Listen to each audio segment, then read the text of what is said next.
तो अब सॉल्व करते हैं HCV चैप्टर 9 एक्सरसाइज इसका क्वेश्चन नंबर 40.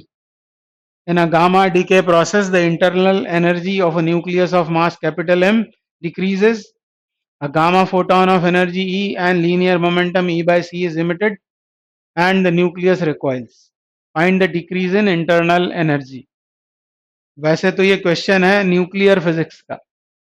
आगे आप पढ़ोगे कि रेडियो एक्टिव एलिमेंट्स के न्यूक्लियस में से अल्फा पार्टिकल, बीटा पार्टिकल और गामा फोटॉन्स का इमिशन होता है. तो यहाँ वो गामा डीके प्रोसेस की ही बात हुई है. एक न्यूक्लियस है जिसका मास है कैपिटल M और इसमें से इमिशन होता है गामा फोटॉन का. तो ये यहाँ दिखाया हुआ है. यह सिचुएशन गामा इमिशन के पहले की और ये बाद की स्थिति है. तो क्या हुआ है? हुआ यह है कि इसमें से गामा बाहर निकलता है. उस गामा के बारे में क्या बोला है? उसकी एनर्जी है E और उसका मोमेंटम है E/C. ये इस क्वेश्चन में डायरेक्टली दिया हुआ है. पर यदि नहीं दिया हो तो हमको ये मालूम होना चाहिए कि फोटॉन मतलब एक एनर्जी का बंडल और उसके पास एनर्जी कितनी होती है, तो वो होती है h new. H is Planck's constant and new is frequency. और इस फ्रीक्वेंसी को हम लिख सकते हैं c/लैम्डा यानी hc/लैम्डा. तो h क्या है? h है Planck's constant, c is speed of light and lambda is wavelength. तो इतनी एनर्जी होती है किसी फोटॉन के पास. इसका मोमेंटम कितना होता है फोटॉन का? तो उसका equivalent mass into speed of light और equivalent mass E is equal to mc². ये फॉर्मूला लगा देंगे तो m होगा E/c².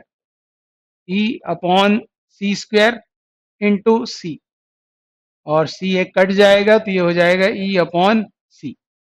मतलब उसकी energy upon speed of light जो डायरेक्टली यहाँ दिया हुआ है. तो ये है उसका लीनियर मोमेंटम. इसका फोटॉन का ये है वो गामा फोटॉन. और यहाँ पर principle of conservation of linear momentum valid रहेगा. वो लगा देते हैं.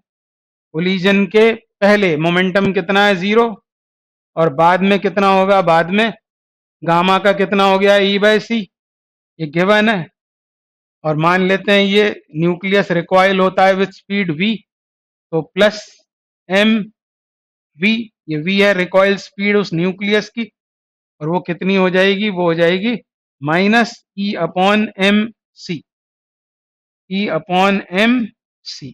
ये रिकॉइल स्पीड आ गई किसकी? न्यूक्लियस की. हमसे पूछा क्या है? हमसे पूछा डिक्रीज इन इंटरनल एनर्जी. तो डिक्रीज इंटरनल एनर्जी में कितना आएगा? इसके पास कुछ ना कुछ इंटरनल एनर्जी पहले रही होगी, उसमें कितना डिक्रीज आया ये हमसे पूछा है. तो डिक्रीज इन इंटरनल एनर्जी कैसे निकलेगी? तो एनर्जी जो फोटॉन ने ले ली, energy taken by the photon, energy taken by the photon. ठीक है, वो फोटॉन एनर्जी E से बाहर निकला है. ये एनर्जी जो इस फोटॉन ने ले ली, जो पहले क्या थी? पहले वो इंटरनल एनर्जी का ही पार्ट था. जो कुछ इंटरनल एनर्जी थी उसी का कुछ हिस्सा गामा को एज काइनेटिक एनर्जी उसके मिल गया है. Plus kinetic energy gained by the nucleus. दो बातें हुई हैं. न्यूक्लियस के पास पहले कुछ जो कुछ इंटरनल एनर्जी थी उसी का कुछ हिस्सा वो काइनेटिक एनर्जी ऑफ न्यूक्लियस में बदल गया और कुछ हिस्सा किसने ले लिया? गामा ने. और उतना ही इंटरनल एनर्जी में डिक्रीज आया होगा. बस ये दोनों हमको फाइंड आउट करने हैं. अब फोटॉन के पास कितनी एनर्जी है? वो है E. और काइनेटिक एनर्जी न्यूक्लियस को कितनी मिल गई? ½ m और उसकी रिकॉइल स्पीड का स्क्वायर मतलब E²/m²c².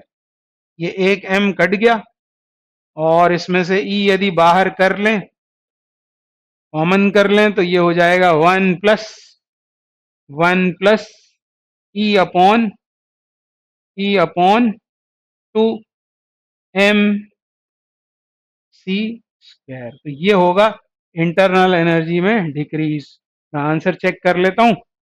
E+E²/2mc². तो आंसर हमारा सही है. तो ये क्वेश्चन आपको वहां मिलेगा न्यूक्लियर फिजिक्स में, आगे क्लास 12th में.